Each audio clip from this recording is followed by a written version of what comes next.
యేసు ప్రభువారు ఒక ప్రవచన నెరవేర్పు. హల్లెలూయా.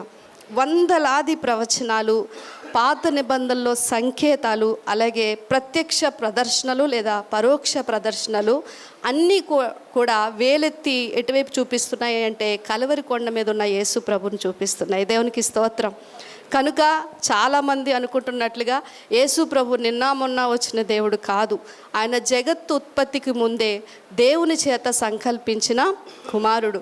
మనందరి కొరకు గొర్రె పిల్లగా ఆయన జగత్తు పునాది వేయబడక ముందే నిర్ణయించిన వాడై ఆయా కాలక్రమంలో అనేక సాదృశ్యాలుగా ఛాయలుగా కనపడుతూ నూతన నిబంధనలో మరి ఆయన మన కొరకు బలి అయిన గొర్రె పిల్లగా కనిపిస్తూ ఉన్నారు. కనుక ప్రభువుని మనము అర్థం చేసుకునేటప్పుడు పాత నిబంధనలో ఉన్న దృశ్యాలు లేక ఆ యొక్క వాక్య భాగాలు, ఆయా వ్యక్తులు, సంకేతాలు అనేవి మనకి మెస్సియాను కనపరుస్తూ వస్తున్నాయి. ఎనీవే, ఈరోజు కూడా నేను యోసేపు జీవితం నుంచి యేసు ప్రభుని మీకు చూపిస్తూ రావాలని ఆశపడుతున్నాను. హల్లెలూయా.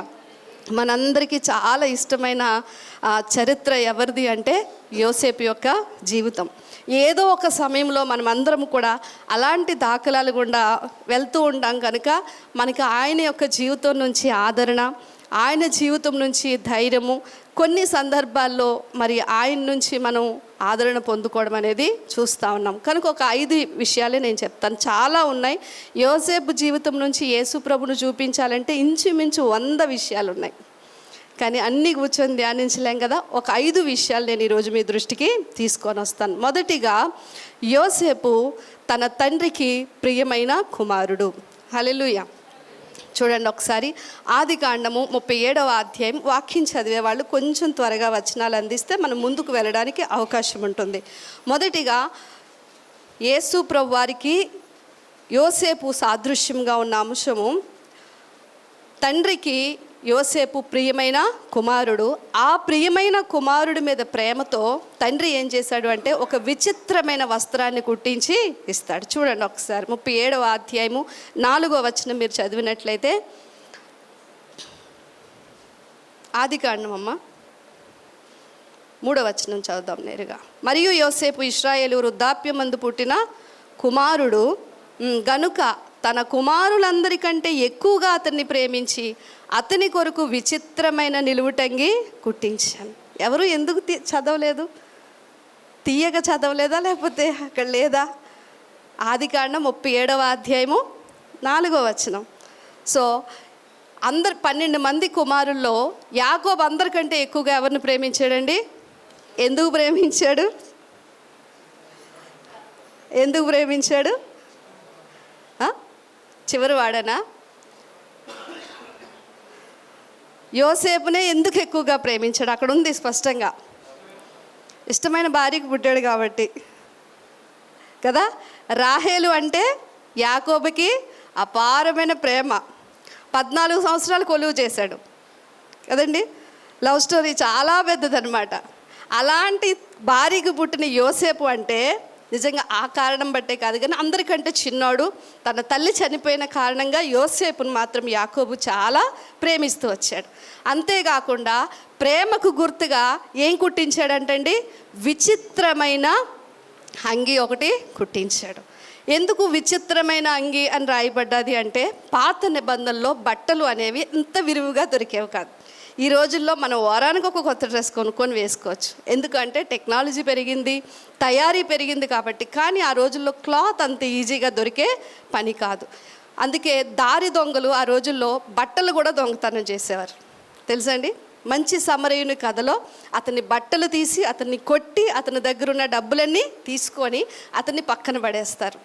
కనుక బట్టలు అనేవి పాత నిబంధనలో చాలా, అంటే యేసుప్రభు వారి కాలంలో కూడా చాలా అరుదుగా దొరికేవి కాబట్టి అవి చాలా విలువైనవి. అందులో వస్త్రమే విలువైనదైతే ఈయనకి కుట్టించిన వస్త్రం ఎలాంటిదట?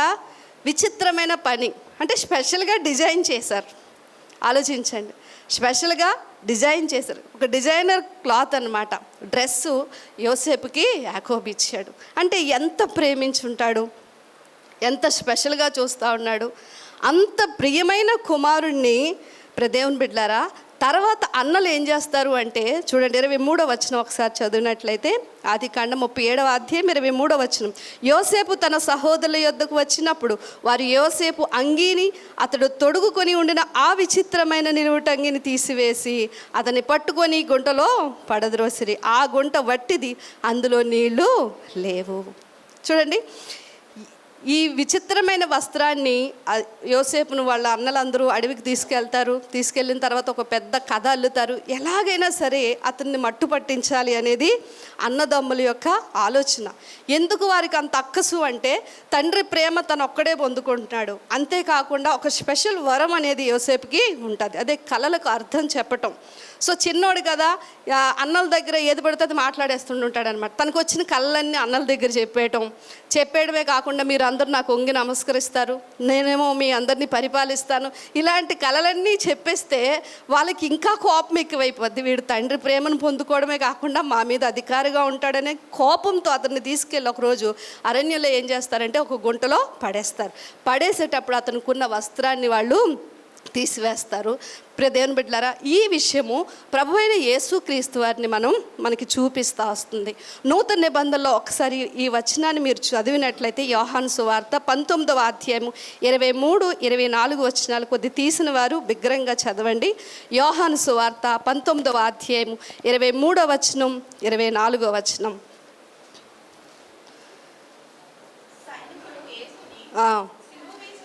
సిలువ వేసిన తర్వాత, సైనికులు యేసుని సిలువ వేసిన తర్వాత ఆయన వస్త్రములను తీసుకొని ఒక్కొక్క సైనికునికి ఒక్కొక్క వచ్చినట్లు చేసి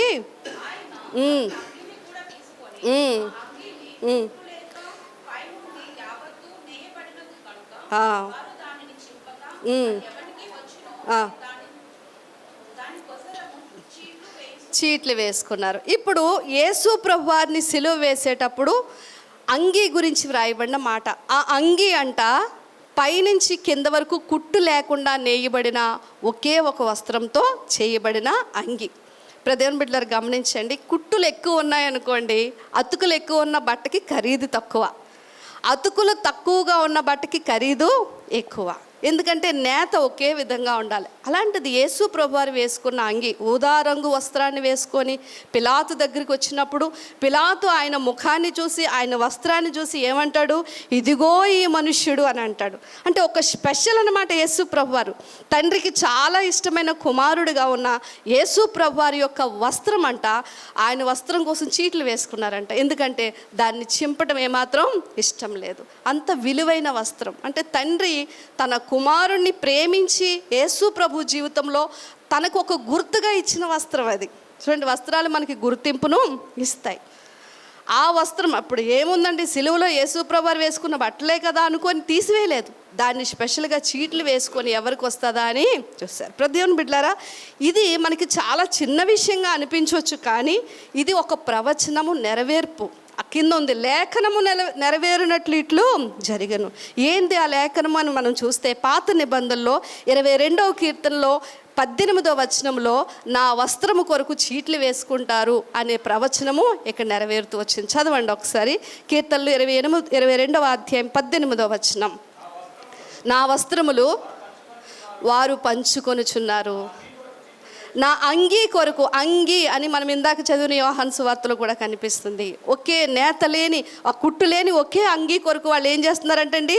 చీట్లు. అప్పటికి యేసు ప్రభువారు పుట్టారా? కీర్తనాకారుడు రాసిన కాలంలో లేదు. కానీ ఈ చిన్న విషయం అనుకున్నది కూడా ప్రవచనము అక్కడ నెరవేరుతూ వచ్చింది. ప్రదేవన్ బిడ్డలారా, ఈ విషయము యోసేపు జీవితంలో మరి యేసు ప్రభువారికి సాదృశ్యంగా ఉన్న ఈ విషయం మనకేం తెలియచేస్తుంది అంటే, గమనించండి, ఇది ఒక అవమానాన్ని తెలియచేస్తుంది. గమనించండి, మన ఒంటి మీద వస్త్రములు తీయడము అనేది అది చాలా అవమానకరమైన విషయం. యోసేపు బట్టలు తీసి గుంట్లో పడేసారు, అందులో నీరు కూడా లేదు. కానీ ప్రభువైన యేసుక్రీస్తు వారి దగ్గరికి వచ్చేసరికి ఆయన ఒంటి మీద వస్త్రము లేకుండా చేశారండి. ఇది అవమానకరమైన పరిస్థితి. మీకు చిన్న విషయం చెప్తాను. సిలువను ధ్యానిస్తున్న మనము ఆ సిలువ శ్రమల వెనుక, ప్రతి శ్రమ వెనుక ఎవరున్నారు అంటే మన పాపము ఉంది. అది మన కోసమే జరిగింది. ప్రభువు మన కోసమే అలాంటి అవమానకరమైన స్థితిని ఆయన ఫేస్ చేశారు. ఇక్కడ మీరు గమనించండి, నేను ఇలాంటి పదం వాడుతున్నందుకు నన్ను క్షమించాలి. ఏ తండ్రి అయినా తన బిడ్డని బట్టలు విప్పి కొడితే తట్టుకోగలరా? బట్టలు విప్పి ఎవరిని కొడతారో తెలుసా? జైల్లో ఖైదీలను కొడతారు, తెలుసండి. అంటే ప్రభువు మన కోసం ఎలాంటి అవమానకరమైన స్థితి గుండా వెళ్ళి ఉన్నారు. నా జీవితంలో ఆయన ఏం చెప్పాలనుకుంటున్నారో తెలుసా? మన జీవితాల్లో కూడా ఇలాంటి అవమానకరమైన పరిస్థితులు ఎదురవ్వచ్చు. రెండవది, మనకిష్టమైనది ఏదైతే మన ఐడెంటిటీని పెంచుతాదో, ఏదైతే మనం కష్టపడి సంపాదించుకున్నామో అది కొన్నిసార్లు మనం పోగొట్టుకున్నా కూడా మనం ఆదరణ తెచ్చుకోవాల్సిన విషయం ఏంటి అంటే, ప్రభువు కూడా అలాంటి పరిస్థితి గుండా వెళ్ళారు. తనకి గుర్తింపునిచ్చే వస్త్రాన్ని చీట్లు వేసుకున్నారు. అంతేకాకుండా తనకి గుర్తింపు ఇచ్చే ఆ వస్త్రాన్ని తీసివేశారు. అది విలువైనది. గమనించండి, ఇదంతా ఎవరి కోసం చేశారు? ఏం చెప్పాలనుకుంటున్నారో తెలుసా? సిలువలో జరిగిన ఒకే ఒక విషయం, మన అవమానాన్ని ఆయన తీసుకొని మనకు ఆయన ఘనతనివ్వటానికి వచ్చి ఉన్నాడు. హల్లెలూయా. యెషయా గ్రంథంలో అంటాడు, బూడిదకు ప్రతిగా నేను పూదండను మీకు ఇస్తాను.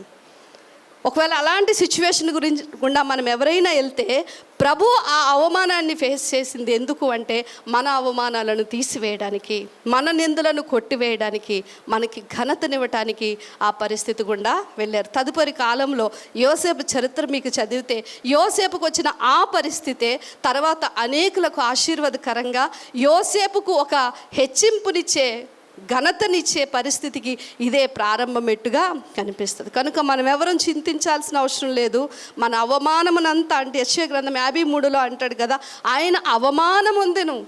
ఏం చేశారండి? అవమానం పొందారు. ఎందుకో తెలుసా?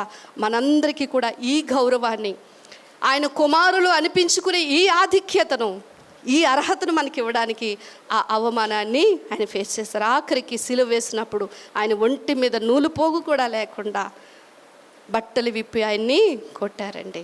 ఇది మొదటి సంగతి యోసేపు జీవితంలో నుంచి. రెండవ సంగతిలోనికి వెళ్దాం రండి. వెండికి అమ్మబడ్డం అనేది మనం చూస్తాం. యోసేపు దేనికి అమ్మబడ్డాడండి? అక్కడే మీరు చూడండి, ఆదికాండము 37వ అధ్యాయం 28వ వచనం ఒకసారి చదవండి. ఆదికాండము 37వ అధ్యాయం 28వ వచనం. మిథ్యానీయులైన వర్తకులు ఆ మీదుగా వెళ్ళుచుండగా వారు ఆ గుంటలో నుండి యోసేపును పైకి తీసి ఆ ఇష్మాయేలుకు 20 తులముల వెండికి అతనిని అమ్మివేసిరి. వారు యోసేపును ఐగుప్తునకు తీసుకొని వెళ్ళిపోయారు. యోసేపుని అన్నలు దేనికి అమ్మారండి? 20 వెండి నాణాలకి. దేవుని బిడ్డలారా, ఇది చాలా చరిత్రతో సంబంధము కలిగిన విషయం. యేసు ప్రభుని ఏం చేశాడు యోధా? ఏం చేశాడండి? 30 వెండి నాణాలకి అమ్మి వేశాడు. ఈ వచనం కూడా ఒకసారి మనం చూద్దామండి. ఈ వచనం కూడా ఒకసారి మనం చూద్దాం. లూకా సువార్త 22వ అధ్యాయము 3వ వచనం ఒకసారి చదివిన తర్వాత ముందుకు వెళ్దాం మనం. లూకా సువార్త 22వ అధ్యాయము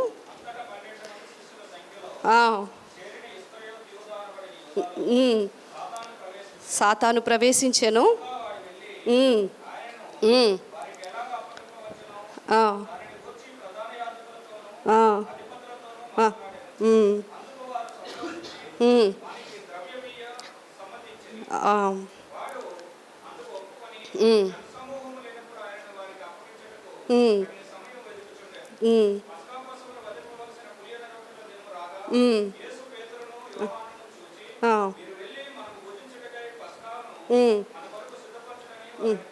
చాలండి. ఇక్కడ జరిగిన విషయం ఏంటి అంటే, లాస్ట్ మినిట్ యేసు ప్రభు వారు ఇంకాస్త టైంలో అప్పగిస్తారు అనే ముందు యోధాలో ఎవరు ప్రవేశించారటండి? సాతాను ప్రవేశించింది.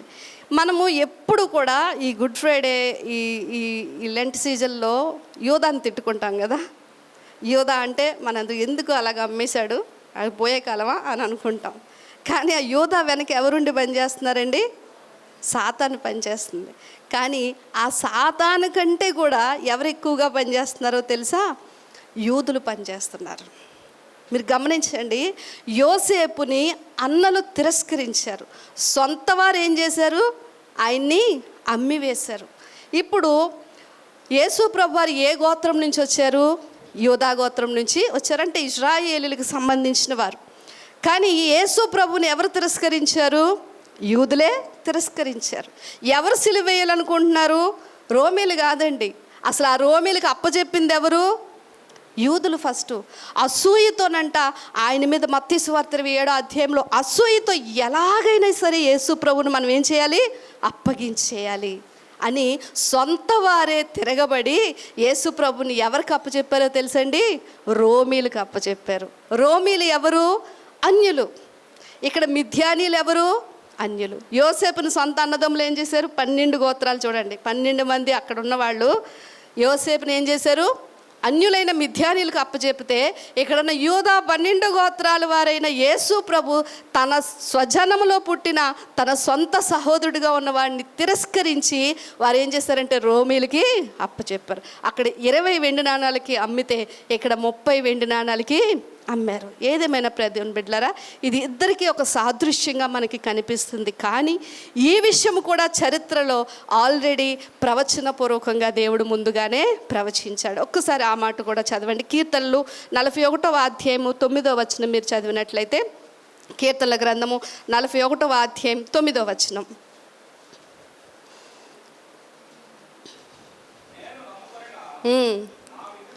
నేను నమ్ముకొనిన నా విహితుడు నా ఇంట భోజనము చేసినవాడు నన్ను తన్నుటకై తన మడిమనెత్తెను. ఇది ఎవరి గురించి రాయబడిన మాట అండి? యోధా గురించి. అంటే యోసేపు ఎలాగైతే అన్నలను నమ్మాడో యేసు ప్రభువారు కూడా 12 మంది శిష్యుల్ని నమ్మినప్పుడు అందులో ఒకడైన యోధా ఏం చేశాడండి? తన మడిమనెత్తి యేసు ప్రభువునే అన్యాయంగా అప్పగించాడు. ఇది కూడా జకర్యా గ్రంథంలో దేవుడు ముందుగానే రాయించిన ప్రవచనం, కీర్తన. అలాగే జకర్యాలో కూడా జకర్యా 11వ అధ్యాయము 12వ వచనం 13వ వచనం కలిపి ఉంటాయి. చదవండి ఒకసారి. జకర్యా గ్రంథము 11వ అధ్యాయము 12, 13 వచనాలు.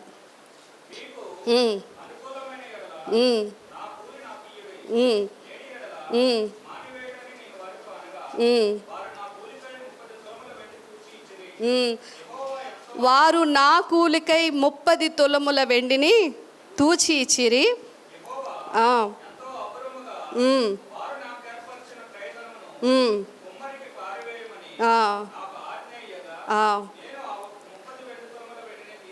తీసుకొని చూడండి, ఆ 30 తులముల వెండి తీసుకొని యెహోవా మందిరములో కుమ్మరికి పారవేసితిని. ఇది కరెక్ట్గా యోధాను గురించి చెప్పబడిన ప్రవచనం. యేసు ప్రభువారిని 30 వెండి నాణాలకి యోధా అమ్మేసిన తర్వాత ఆ డబ్బులు తీసుకొని వెళ్ళి ఏం చేశాడండి? ఏ యూదుల దగ్గర అయితే యేసు ప్రభువుని అమ్మేయాలని కుమ్మక్కయ్యాడో, ఎవరికైతే వాళ్ళతో ఏకీభవించాడో వాళ్ళ దగ్గరికే వెళ్ళి ఈ వెండి నాణాలను తిరిగి విసిరేశాడు. ఎందుకంటే నా ప్రభువుని ఇంత ఘోరంగా శిక్షిస్తారని నాకు తెలియదని పశ్చాత్తాపడ్డాడు. తర్వాత మీకు తెలుసా, అవి కుమ్మరికి ఇచ్చి ఒక భూమిని కొంటారండి.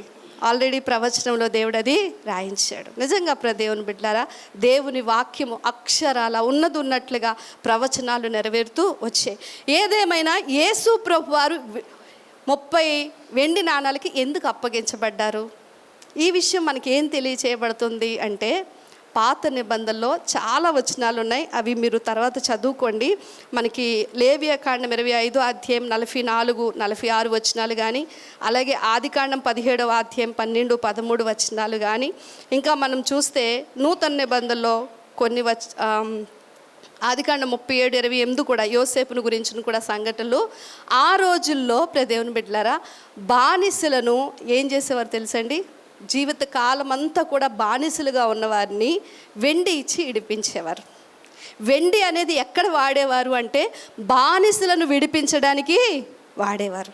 ఇప్పుడు యోసేపును వాళ్ళకి ఎందుకు అమ్మేశారు అన్నలు? ఎందుకు అమ్మారండి? బానిసగా అమ్మేశారు. యోసేపును తీసుకెళ్ళి పోతీఫర్ ఇంట్లో కూర్చొని రాకుమారుడిగా పెంచడానికి కాదు, మీ ఇంట్లో పనికొస్తాడు, మీకు పని చేయడానికి పనికొస్తాడు, ఈ కుర్రోని తీసుకొని వెళ్ళండి వాళ్ళంటే కొనుక్కున్నారటండి. అంటే గమనించండి, ఒక బానిసగా యోసేపు అమ్మబడినట్లుగానే యేసు ప్రభువారిని అదే కోణంలో అమ్మివేశారు. అంటే యేసు ప్రభువారు మన కోసం బానిసలాగా అయినా మారిపోయారు. ఎందుకని? ఎందుకు ఆయన బానిసగా మార్చబడ్డారు, ఎందుకు ఒక దాసునిగా అమ్మబడ్డారు, ఆ వెండి నాణాలు సిలువ సమయంలో ఎందుకు ఆయన జీవితంలోనికి వచ్చాయి అంటే, దేవుని బిడ్డలారా, ఆయన వాక్యంలో ఉన్న మాట ఏంటో తెలుసండి. మనమంట మునుపు బానిసలుగా ఉన్నాం, సాతాను చెరలో దాసులుగా ఉన్నవారిని ఆయన సిలువ మరణం ద్వారా, ఆయన బానిసగా అమ్మబడ్డం ద్వారా, ఆయన తీసుకొచ్చిన స్వేచ్ఛ ద్వారా మనల్ని ఏం చేశాడో తెలుసండి. అందుకే అంటాడు, మీరిక దాసులు కాదు, మీరు కుమారులే, మీరు కుమారులైతే క్రీస్తు తోడి వారసులు అంటాడు. హల్లెలూయా. మనం దేవునికి వారసులు అవ్వడానికి, దేవునికి కుమారులు అవ్వడానికి ఆ బానిసత్వాన్ని ఎవరు అనుభవించారు అంటే ప్రభువైన యేసుక్రీస్తు వారు. అందుకే 6వ అధ్యాయము చివరిని మీరు చూస్తే ఒక మాట మనకు కనిపిస్తుంది. సర్వాంగ కవచములో సువార్త వలనైన నా జోడు మీరు తొడుగుకొని అంటాడు. అంటే సువార్త ఏంటి? యేసు ప్రభు వారి యొక్క మరణ పునరుత్థానాలే సువార్త. ఆ సువార్త ఈరోజు మనకి ఏం తీసుకొచ్చింది అంటే స్వాతంత్రము తీసుకొని వచ్చింది. పాత నిబంధనలో చెప్పులు అందరూ వేసుకునేవారు కాదు తెలుసండి. బానిసలకి చెప్పులు ఉండకూడదు, చెప్పులు వేసుకోకూడదు. అందుకే నూతన నిబంధనలో తప్పిపోయిన కుమారుడు తిరిగి వచ్చిన తర్వాత తండ్రి అతనికి ఉంగరం పెడతాడు, వస్త్రం కప్పుతాడు, దాంతోపాటు ఏమిస్తాడు? చెప్పులు తొడిగిస్తాడు. చెప్పులు తొడిగించడం వెనక అర్థం ఏంటో తెలుసా? నువ్వు ఇక దాసుడవు కాదు, బానిసవు కాదు, నీవు నా కుమారుడవు. అంటే సిలువలో యేసు ప్రభువారు 30 వెండి నాణాలకు అమ్మబడటం ద్వారా ఒక బానిసలాగా మారి పాప బానిసత్వంలో ఉన్న మనందరినీ ఆయన విడిపించి తండ్రికి కుమారులుగా మార్చి ఉన్నారు. హల్లెలూయా. అందుకు గుర్తుగా యోసేపు పాత నిబంధనలో మనకి అలా అమ్మబడ్డానికి మనకు ఒక సాదృశ్యం కనిపిస్తూ ఉంది. ఇది రెండవ విషయం. మొదటి విషయం ఏం చెప్పుకున్నాం? తండ్రికి ఇష్టమైన కుమారుడు అంటే వస్త్రమును, ఆ చీటీలు వేసుకోవడం గురించి మనం మాట్లాడుకున్నాం. రెండవది, ఆయనను వెండి నాణెములకు అప్పగించడం అనేది యోసేపు జీవితంలో మనకి క్రీస్తు ఛాయగా కనిపిస్తుంది. మూడవది, యోసేపు అన్యాయంగా శిక్షించబడ్డాడండి. ఎలా శిక్షించబడ్డాడు? అన్యాయంగా. ఆదికాండము 37వ అధ్యాయము 19-20 వచనాలు ఒకసారి చూడండి. 19-20. వారు, ఇదిగో ఈ కలలు గనువాడు వచ్చుచున్నాడు, వీణ్ణి చంపి ఇక్కడున్న ఒక గుంటలో పారవేసి దుష్టమృగం వీణి తినివేసినని చెప్పుదము, అప్పుడు వీని కలలేమగునో చూతము రండని ఒకరితో ఒకరు చెప్పుకున్నారు. అంటే ఎందుకు వేస్తారండి గుంటలో? ఏమైనా తప్పు చేశాడా? ఎవరినైనా చంపాడా? దొంగతనం చేశాడా? ఎవరినైనా ఏమైనా అన్నాడా? ఏమీ లేదండి, కారణం లేదు. యోసేపు కంట కలలు వచ్చేవాటండి. చిన్న వయసులో దేవుని అభిషేకం యోసేపు మీద ఉండేది. ఫరో ఎదుటికి వెళ్ళినప్పుడు కూడా ఫరో అంటాడు, ఇతని వంటి దేవుని ఆత్మ కలిగిన వారిని నేను ఇప్పటి వరకు చూడలేదు అంటాడు. యోసేపు చిన్ననాటి నుంచి దైవభక్తిలో ఎదిగినవాడు, దేవుని ప్రేమించిన వాడు. కాబట్టి చిన్నప్పుడే దేవుడు తన వరముతో యోసేపుని నింపాడు. అది తప్ప అండి? భక్తి చేయడం తప్ప, దేవుని ప్రేమించడం తప్ప, సంఘంలో నమ్మకంగా ఉండడం తప్ప, ప్రార్థన చేయడం తప్ప, కృపావరాలు కలిగి ఉండటం తప్ప, ఇది తప్పు కాదండి. ఆ కారణాన్ని బట్టంట అతను శిక్షించబడ్డాడు. దేవుని బిడ్డలారా గమనించండి, మనకి యేసు ప్రభువారి గురించి కూడా ఈ విషయం మాట్లాడుతూ నూతన నిబంధనలో పిలాతు ఒక మాట ఆయన గురించి మాట్లాడుతూ ఉంటారు. చూద్దాం ఒకసారి. లూకాసు వార్త 23వ అధ్యాయము 4వ వచనం ఒకసారి కలిసి చదువుదాము. లూకాసు వార్త 23వ అధ్యాయము 4వ వచనం.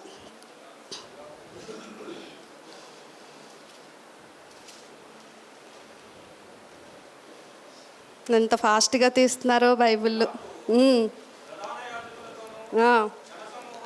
ప్రధాన యాజకులతో జన సమూహముతో ఈ మనుష్యుని యందు, యేసు ప్రభు గురించి పిలాతు ఇచ్చిన సాక్ష్యం ఏంటండి? ఈ మనుష్యుని యందు నాకు ఏ నేరము కనబడలేదు. మనం పాట పాడతాం, అన్యాయపు తీర్పు నొంది ఘోరమైన శిక్షలో ద్వేషాగ్ని జ్వాలలో దోషివై నిలిచావా. ఏ తీర్పు జరిగిందండి ఆయనకి? అన్యాయపు తీర్పు. ఏ కారణాన్ని బట్టి సిలువ వేయాలో తెలియక శాస్త్రులు, పరిసయ్యులు ఏదో ఒక నేరం మోపుదామని రాత్రి పగలు పనిచేస్తున్నారటండి. కానీ ఏ కారణం కూడా కనిపించట్లేదు దేవుని బిడ్డలారా. ఆఖరికి ఏ కారణం కనిపించకపోయేసరికి మత్తయి సువార్త 27వ అధ్యాయం 18వ వచనంలో వారందరూ అసూయతో మండిపడి, అక్కడ అంటారు కదా, మీకు బరబ్బా కావాలా, యేసు ప్రభు కావాలా అని అడిగితే మాకు బరబ్బాయే కావాలి, యేసు ప్రభు వద్దు అని గట్టిగా కేకలు వేసినప్పుడు అక్కడ రాయబడిన మాట చూడండి, 27వ అధ్యాయము మత్తయి సువార్త 18వ వచనం. కాబట్టి కూడి వచ్చినప్పుడు నేను ఎవరిని విడుదల చేయవలనని మీరు కోరుచున్నారని అడుగా, బరబ్బానా లేక క్రీస్తునా? ఏలయనగా చూడండి, ఏలయనగా వారు అసూయ చేత యేసు ప్రభుని ఏం చేశారండి? అప్పచెప్పారు. తెలుసండి, అసూయతో అప్పచెప్పారంట. ఏం అసూయ అంటే ఈయన దైవ దూషణ చేస్తున్నాడు, నేనే దేవుణ్ణి అంటున్నాడు. దేవుణ్ణి అండమే కాకుండా యేసు ప్రభు వారు ఏ కార్యాలు చేస్తున్నారంటే, ఆయన ప్రార్థన చేస్తే ముడితే రోగులు స్వస్థపరచబడుతున్నారు, ఆయన చనిపోయిన వారిని లేపుతున్నాడు, అద్భుత కార్యాలు చేస్తున్నాడు, ఆయన పేరు ప్రబలిపోతూ ఉంది. అది చూడలేక మండిపడిపోతూ ఉన్నారంటండి. యేసు ప్రభు ఏం చేస్తున్నాడు?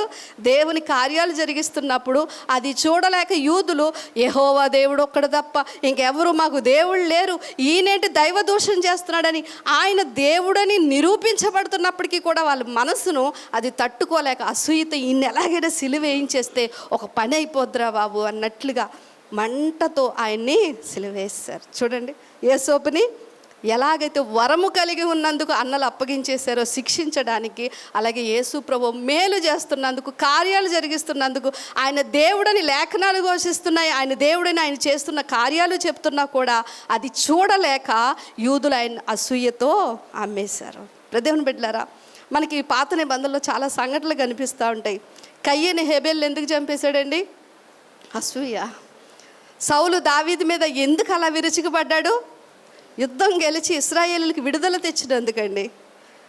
గమనించండి దేవుని బిడ్డలారా. అలాగే యేసు ప్రభును కూడా అసూయతో చంపేశారు. అసూయ ఎంత ప్రమాదకరమైందో ఒక మాట చెప్తాను, మీ అందరికి ఉపయోగపడుతుంది, ఉంచుకోండి మనసులో. మనం సాధారణంగా ఏం ఆలోచిస్తాము అంటే, అసూయ ఎముకలకు కుళ్ళు, ఎముకలకు కుళ్ళు అంటే అది కనిపించకుండా ఎప్పటికైనా హాని చేస్తుందని అర్థం. నిజమే, అసూయ పడేవాళ్ళు ఇప్పటికిప్పుడు బాగుంటారు, కానీ తదుపరి కాలంలో వాళ్ళ పతనం అనేది ఖచ్చితంగా భయంకరంగా ఉంటుంది. కానీ అసూయ పడే వాళ్ళకంటే ముందుగా ఎవరి మీద అసూయ పడతారో వాళ్ళని కుదురుంచరండి. ఇప్పుడు కయ్యేను హెబేలు మీద అసూయపడి ఎవరిని చంపేశాడు? హెబేల్ని చంపేశాడు. సౌలు దావీదు మీద అసూయపడి ఎన్ని సంవత్సరాలు ఎన్ని బాధలు పెట్టాడండి. దావీదు ఏమన్నా మనశ్శాంతిగా ఉన్నాడా? లేదు. దేవుని బిడ్డలారు గమనించండి, యోసేపు మీద అన్నలు అసూయపడి యోసేపుని ఎవరికి అప్పగించారు? మిద్యానీలకు అప్పగించారు. అసూయ పడిన వాళ్ళు అప్పటికి మనకి బాగానే కనిపిస్తున్నారు. ఎవరి మీద అసూయ పడ్డారో వాళ్ళని మాత్రము బ్రతకనివ్వలేదండి, ముప్పు తిప్పలు పెట్టేశారు. మన మీద ఎవరైనా అసూయ పడితే వాళ్ళు ప్రస్తుతానికి బాగానే ఉంటారు, కానీ ఆ అసూయ వల్ల వారు ఏమీ చేయలేక ఏదో ఒక రకంగా మళ్ళీ హింసిస్తూ ఉంటారు. ఏదో ఒక రకంగా కారణం ఉండదు. యేసుప్రభు ఏం చేశాడని యూదులు ఆయన మీద అసూయపడ్డారు.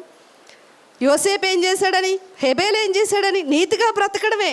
అంటే ఏదో టాలెంట్ మనలో చూసి తట్టుకోలేరు, మనలో ఏదో ఉంటుంది గొప్పతనం, అది చూసి తట్టుకోలేరు, కడుపు మంట, దాన్ని ఏదో ఒక రకంగా బయటికి ఆఖరికి దేవుని బిడ్డారా, ఈ అసూయ ఉన్న వాళ్ళు ప్రాణాన్ని తీయడానికైనా వెనకాడరు. అయితే ఒక గుడ్ న్యూస్ చెప్పమంటారండి, ఎవరి మీద అసూయ పడతారో వాళ్ళని దేవుడు నానాటికి హెచ్చిస్తాడు. హల్లెలూయా. వారిని దేవుడు నానాటికి, యోసేపు హెచ్చించబడ్డా లేదండి? దావీదు హెచ్చించబడ్డా లేదా? ప్రభు అయిన యేసు క్రీస్తు వారు హెచ్చించబడ్డారు. కానీ ఎవరైతే అసూయ పడ్డారో వాళ్ళు తదుపరి కాలంలో భయంకరమైన మరణాలను చూశారు. చరిత్ర ఒక నెగిటివ్ క్యారెక్టర్గా ఉండిపోయారు వాళ్ళు. కయ్యను చూసిన ఒక అన్నదమ్ములు మనం చూస్తే ఆ తర్వాత తల దించుకున్నారు యోసేపు దగ్గర. అలాగే సౌలు మరణం చూస్తే ఎంత భయంకరమండి. దేవుని బిడ్డ, అలాగే యేసు ప్రభు మరలా పునరుద్ధానుడై తిరిగి లేచాడు. మీ మీద ఎవరైనా అసూయ పడుతున్నారా? మీకు ప్రస్తుతం బాధే అది, కానీ తదుపరి కాలంలో దేవుడు మిమ్మల్ని ఉన్నతమైన స్థితిలోనికి హెచ్చిస్తాడు. హల్లెలూయా. మీ మీద అసూయ పడిన వాళ్ళే వారు భయంకరమైన నష్టాన్ని చెవి చూస్తారు. అది అసూయకున్న ఒక ప్రత్యేకమైన విధానం. దేవుని బిడ్డలారా, ఏదేమైనా కూడా అసూయతో ఆయనను అప్పగించారని దేవుని వాక్యము సెలవిస్తూ ఉంది. ఈ పరిస్థితి గుండా ప్రభువు వెళ్ళారు. ఈ పరిస్థితి గుండా ఎందుకు ప్రభువు వెళ్ళాల్సి వచ్చింది అని మనం ఆలోచన చేసినట్లయితే చూడండి, ఒక వెటకారం అంటారు కదా, ప్రభువు వైపు చూసి ఎలా మాట్లాడారంటే, ఎవరైనా మళ్ళీ వెటకారం చేస్తే ఎలా ఉంటుంది? బాధగా ఉంటుందా? ఉండదండి? యేసు ప్రభుని చూడండి ఎలా వెటకారం చేశారంటే, లూకా సువార్త 23వ అధ్యాయం 35వ వచనం. లూకా సువార్త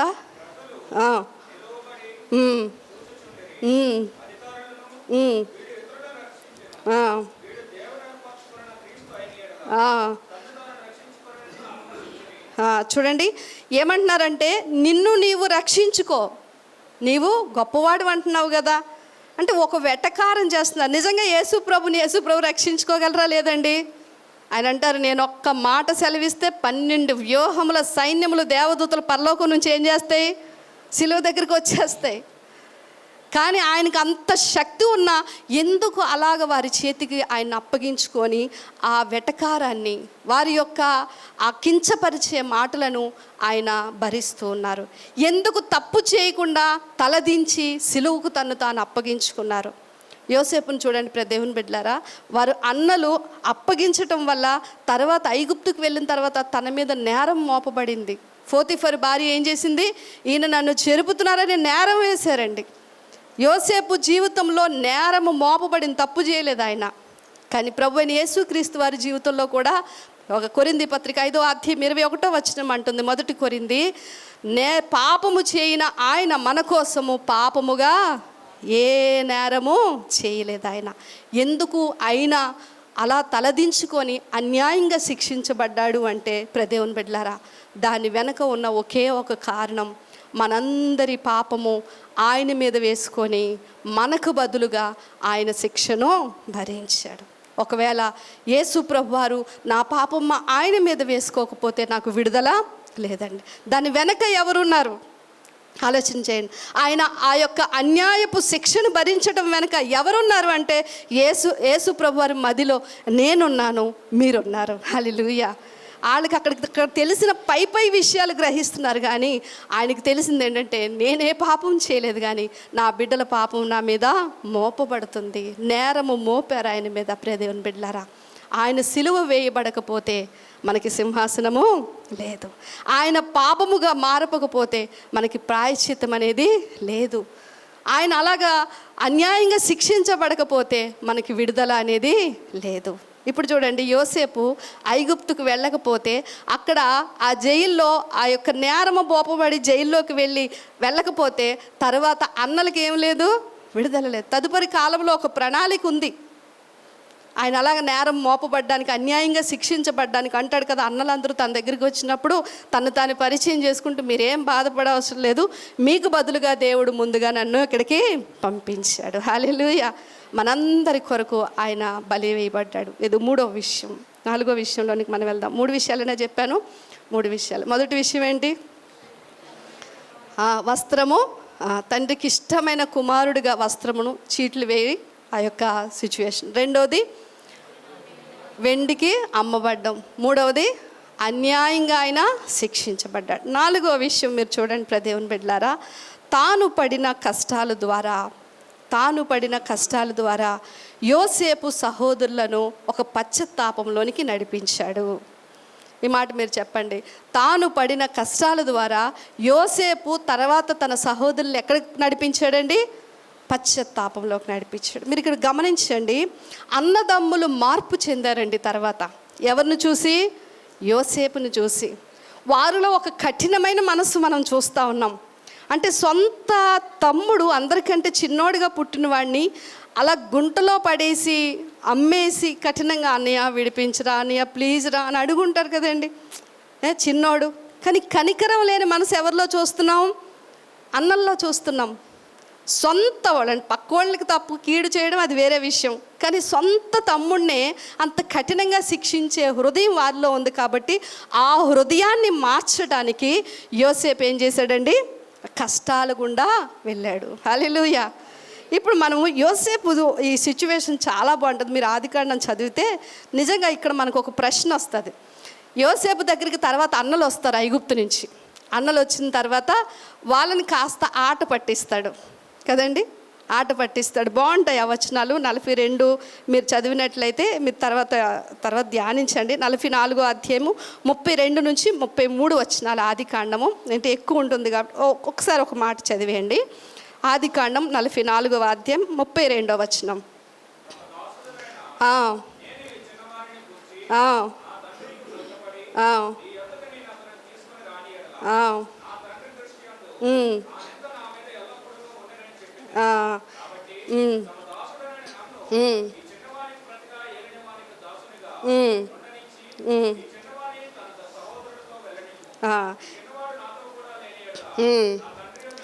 నా తండ్రి యొద్దకు నేను ఎట్లేదు. ఇది యూదా పలుకుతున్న మాటలు. జరిగిన సిచ్యువేషన్ మీరు 28వ వచనం నుంచి కిందకి చదివితే బాగుంటుంది.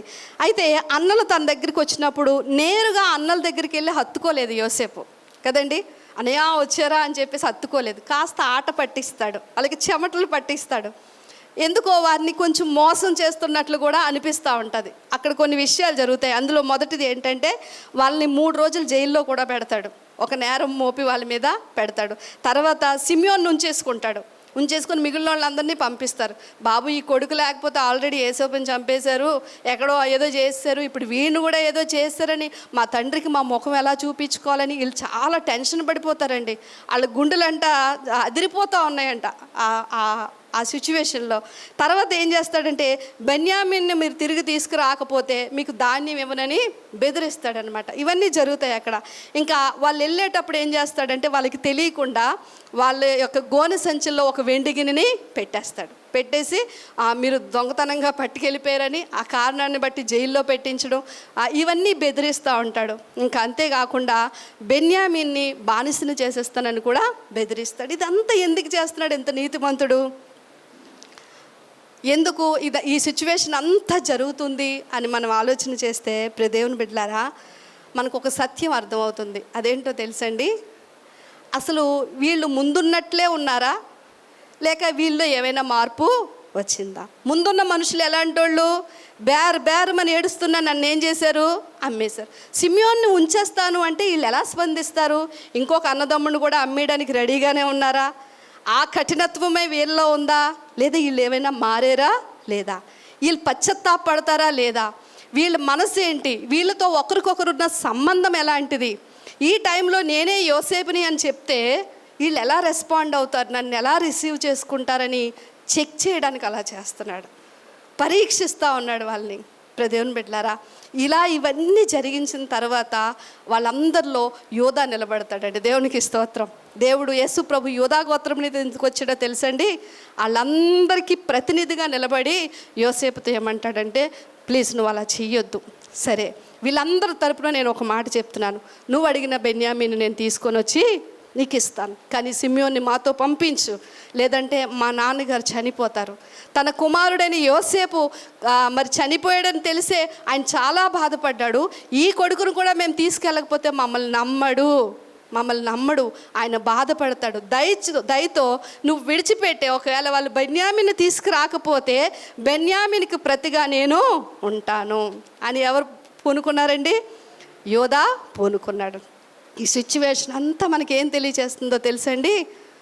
యోసేపు కోరుకున్న పశ్చాత్తాపం వారిలో కలిగింది. హల్లెలూయా. యోసేపు ఆశించిన మార్పు వారిలో చూశాడు.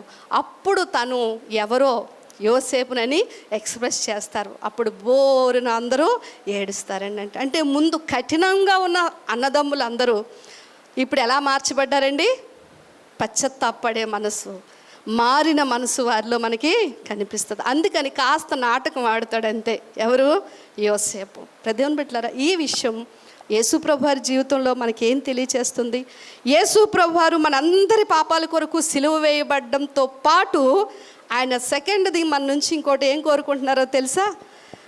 నన్ను నమ్ముకున్న బిడ్డలు, నా చేత మేలు పొందిన వారు తిరిగి నాతో సంబంధం కలిగి ఉండటంలో ట్రాన్స్పరెంట్గా ఉంటారా? నిజంగా మారిన వాళ్ళేనా? నిజంగా మనల్ని ఆయన నమ్మొచ్చా లేదా అని కూడా ఆయన చెక్ చేస్తాడు. దేవునికి స్తోత్రం. మన నమ్మకత్వాన్ని ఆయన చెక్ చేస్తాడు. మీరు యేసు ప్రభు అందరికీ రొట్టెలు పెట్టారు, ఆహారం కదండి, అద్భుతాలు చేశారు, రోగం నుంచి విడుదల, నిజంగా మరణాన్ని నుంచి ఆయన చాలా మేలు చేశారు ఆ రోజుల్లో ప్రజలందరికీ. ఈయన కార్యాలు చేస్తున్నాడని జనాలు బోళ్ళ మంది ఆయన వెనక వచ్చేస్తున్నారు. ఒకానొక రోజు కూల్గా కూర్చున్నాడు. ఆయన కూర్చొని ఆయన ఏం చేస్తున్నాడు అంటే అసలు సత్యం చెప్పడము మొదలుపెట్టాడు. మీరు యోహాను సువార్త 6వ అధ్యాయంలో, సరే ఇవన్నీ మీరు పొందుకున్నారు, తిన్నారు, నా చేత మేలు పొందారు, ఇంతటితో మీరు సరిపెట్టేసుకోవడం కాదు, కానీ నేనే జీవాహారము, నన్ను తినువాడు మాత్రమే నిత్యము బ్రతుకుతాడు. దాని అర్థం ఏంటంటే నాతో మీకు వ్యక్తిగత సంబంధం ఉండాలి. అంటే బల్ల తీసుకోవడం, ఆయనతో మనం ఏకమైపోవాలి. ఈ విషయాన్ని చెప్పేసరికంట అనేకులు ఆ రోజు నుంచి ఆయన్ని వెంబడించడం మానేశారట. లాస్ట్ వచనాల్లో పేతురుని అడుగుతాడు, ఏం పేతురు, మీరు కూడా వెళ్ళిపోవాలనుకుంటున్నారా అంటే పేతురు అంటాడు, మేము ఎక్కడికి వెళ్తాం ప్రభా, నీవే నిత్య జీవపు మాటలు కలవాడు. అంటే యేసు ప్రభు వారు తాను మేలు చేయడమే కాకుండా నా చేత మేలు పొందిన వీరందరూ నాతో ఒక సరైన సంబంధంలో ఉంటారా ఉండరా? అంటే మేలు పొందుకోవడంతో సరిపెట్టేసుకుంటారా, లేక వ్యక్తిగతంగా నాతో సంబంధం విషయంలో నమ్మకంగా ఉంటారా లేదా అని కూడా దేవుడు మళ్ళీ పరీక్షిస్తాడు. హల్లెలూయా. ఎందుకంటే ఆయన సజీవుడైన దేవుడు, ఆయన మనతో కలిసి జీవించడానికి ఇష్టపడిన దేవుడు, మనతో కలిసి సహవాసం చేయడానికి వచ్చిన దేవుడు. కనుక వ్యక్తిగత సంబంధం ఆయనతో ఎలా ఉంటుంది అని చెక్ చేయడానికి, ఒకవేళ మనము ఆయన మేలు చేసి మర్చిపోయి మళ్ళీ ఆయన మీద విసుక్కుంటున్నప్పుడు కొన్నిసార్లు మేలు చేయడం ఆపి ఆల్రెడీ చేసినవన్నీ గుర్తు చేస్తూ ఉంటాడు కూర్చోబెట్టి. కనుక వ్యక్తిగతంగా మనతో ఉండాలి అని కోరుకునే దేవుడు ఆయన. ఆయన అర్థవంతమైన సంబంధాన్ని మనతో ఏర్పరచుకోవడానికి ఇష్టపడే, అర్థవంతమైన సంబంధాలు సులభంగా ఏర్పడవు తెలుసండి. కొంతమంది హాయ్ అంటే హాయ్ అంటాం, కానీ కొంతమందితో మనకి చాలా స్ట్రాంగ్ రిలేషన్ ఉంటుంది. ఈ స్ట్రాంగ్ రిలేషన్తో ఉన్న వాళ్ళ కోసం మనం చాలా త్యాగాలు చేయాల్సి వస్తుంది. కొన్నిసార్లు వాళ్ళు ఏదైనా మనల్ని నొప్పించినా తిరిగి వారిని క్షమించి మళ్ళీ వారితో కొనసాగాల్సిన అవసరం ఉంటుంది. యేసు ప్రభు సిలువ వేయబడ్డం మనందరి పాపములతో బలవడానికి బదులుగా రెండవదిగా ఆయన ఏం కోరుకుంటున్నారో తెలుసా? నాకు వీరు మరి నాతో వ్యక్తిగతంగా సంబంధంలో నమ్మకంగా ఉంటారా ఉండరా? ఈరోజు మీలో ఒక ప్రశ్న వేసుకోండి ప్రదేవుని బిడ్డలారా. ఇది మనకి యోసేపు జీవితం నుంచి మనకి కనిపిస్తున్న 4వ విషయం ఏంటంటే, సంఘమునంతా పశ్చాత్తాపంలోనికి నడిపించడానికి, తన బిడ్డలందరినీ పశ్చాత్తాపంలోనికి నడిపించడానికి యేసు ప్రభువారు యోసేపు వలె కొన్నిసార్లు మళ్ళీ చెక్ చేస్తారు. కొన్నిసార్లు ఆయన మౌనం అయిపోతారు, కొన్నిసార్లు మాట్లాడరు, సమాధానం ఇవ్వరు. అయ్యో దేవుడు లేడా, కఠినంగా ఉన్నాడేంటి, ఆయన నన్ను చూడట్లేదా అనుకుంటాం. కానీ ఆయన ఉద్దేశం అది కాదు, కానీ ఆయనకు నువ్వు దగ్గర అవ్వాలి, నీ మనస్సు మారాలని ఆయన కోరుకుంటా ఉన్నాడు. ఇది 4వ విషయం. 5వ విషయంలోనికి వచ్చేద్దాం, సమయం చాలా అవుతుంది కనుక. 5వ విషయం అన్నిటికంటే చాలా ఇంపార్టెంట్ విషయం. తనను మోసం చేసిన ప్రపంచాన్ని కాపాడడానికి యోసేపు హెచ్చించబడ్డాడు. హల్లెలూయా. యోసేపు ఎందుకు హెచ్చించబడ్డాడండి? తనని మోసం చేసిన ప్రపంచాన్ని దీవెనలోనికి నడిపించడానికి, వారిని కాపాడడానికి, వారిని ఆశీర్వాదంలోనికి నడిపించడానికి యోసేపు హెచ్చించబడ్డాడు. యోసేపు హెచ్చించబడ్డాడు కదండి. జైల్లోనికి వేశారు. ఎవరు వేశారు? ఫరో వేశాడు. ఎందుకు వేశాడు?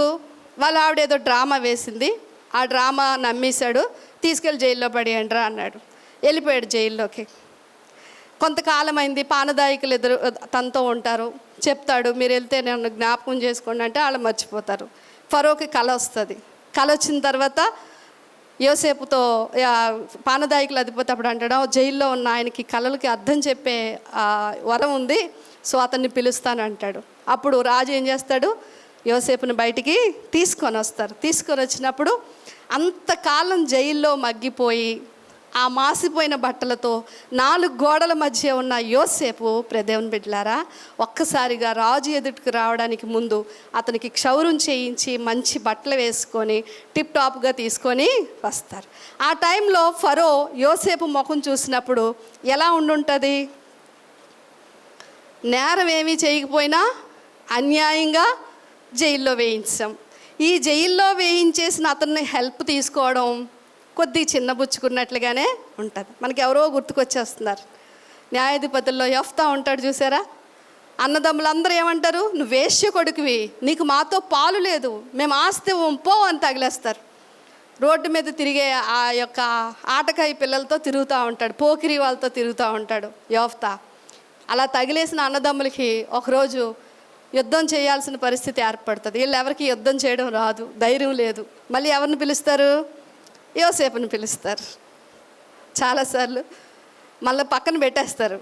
కానీ అవసరం వచ్చినప్పుడు రండి రండి మీరు మనము బాయి అంటారు కదండి. అవసరం లేనంత వరకు మళ్ళీ పట్టించుకోరు. అవసరం వచ్చినప్పుడు స్నేహం కలుపుకుంటూ ఉంటారు. అప్పుడు వస్తాడు యోఫ్తా వచ్చి, మీరు నన్ను తగిలేశారు కదా అదండి, అవన్నీ పట్టించుకోక ఎందుకు ఇప్పుడు యుద్ధం చేయాలి అర్జెంటుగా అంటే మొత్తానికి యుద్ధం చేసి గెలిచి విడుదల ఇస్తాడు. ఏదేమైనా ఇక్కడ యోసేఫ్ సిచ్యువేషన్ కూడా అలాగే. ఈ ఐగుప్తు దేశమే ఆయన్ని జైల్లో పడేసింది అన్యాయంగా. అదే ఐగుప్తు దేశమును కరువు నుంచి విడిపించడానికి దేవునికి స్తోత్రం, యోసేపును జైల్లో నుంచి దేవుడు తీసుకొని వచ్చాడు. రాజు తర్వాత రాజు కుడిపార్శ్వమందు అధికారిగా దేవుడు కూర్చుండబెట్టాడు. తన అన్నదమ్ములకు మేలు చేయడానికి యోసేపును ఇన్ని కష్టాల గుండా దేవుడు నడిపించి తీసుకొని వచ్చాడు. ఈ సిచ్యువేషన్ కోసమే దేవుని బిడ్డలారా, ఒకవేళ ఫరో మొహం ఇలా చూసుంటే ఏం పర్లేదు నేను అన్నీ మర్చిపోయాను. అన్నదమ్ములు కూడా ఆ టైంలో ఏడుస్తున్నప్పుడు తమ్ముడు నేను ఇలా చేసాంరా అలా చేసాంరా అంటే ఏమంటున్నాడంటే, మీరు బాధపడకండి, మీ మేలు కోసమే దేవుడు నన్ను ముందుగా ఇక్కడికి పంపించి ఉన్నాడు. ఎవరు గుర్తుకొస్తున్నారు? ప్రభు అయిన యేసుక్రీస్తు వారు. ఆయన్ని సిలువ వేశారు. 3వ దినాన ఆయన ఏమయ్యాడు? సజీవుడై తిరిగి లేచి ఉన్నాడు. హల్లెలూయా. ఈ సజీవుడై ఆయన తిరిగి లేచి ప్రపంచంలో ఏకైక అధికారం కలిగిన దేవుడుగా, జయశీలుడుగా మనకి కనిపించక ముందు ఆయన ఎవరి కోసం సిలువెక్కారండి? మనందరి పాపం కోసం ఆయన సిలువెక్కారు. మనందరి పాపం ఆయన సిలువకు అప్పగిస్తే ఆ సిలువలో ఆయన ఆ పాపాన్ని మరణాన్ని ఓడించి పునరుత్థానుడై తిరిగి లేచి ఉన్నాడు. ఆయన అలా లేవడం ద్వారా మనందరము ఆశీర్వాదంలోనికి నడిపించబడ్డాం. దేవునికి స్తోత్రం. మనమందరము కూడా దీవెనలోనికి నడిపించబడ్డామండి. అందుకు దేవుడు యోసేపును ఆ విధంగా తీసుకొని వెళ్ళాడు. ఒక్క మాట చివరిగా మనం చదువుదాం. ఒకసారి యోసేపు గురించి ఆ మాట చదివేసి ఆదికాండం 41వ అధ్యాయము 56 నుంచి 57వ వచనం.